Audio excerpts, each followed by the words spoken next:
wanna put your number on the call block. MAOL, make an email stop. Cause you a bugaboo. You bugging what you bugging, who you bugging me. You better stop! Don't you see it ain't cool? About passwords.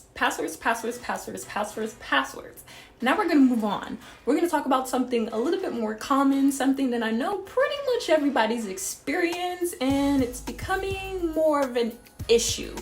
But I'm gonna help you out on that. And of course, I'm gonna start with a story. So, I believe in early October, me and my best friend went to a Giants game. It was against San Diego. It was a cool game, and we won, of course. But after we got out of the game, something a little weird happened. We got out of the game, we were just about outside of the doors. And I get this text message, and it's telling me, hey, can you verify your account? We're deactivating it because we've seen some suspicious activity.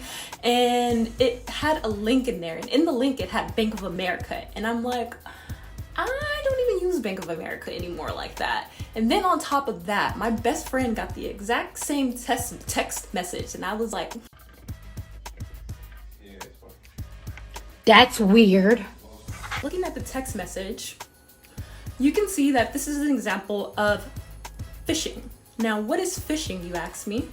Phishing is when a bad actor or a hacker or whatever you want to call it tries to be someone else, impersonate someone else in the efforts to get your personal or financial information for their gain. In doing so, they ask for things such as your username, your password, your debit card information, your credit card information, any financial information, your personal information, some type of sensitive information that they can use against you to commit some type of fraud.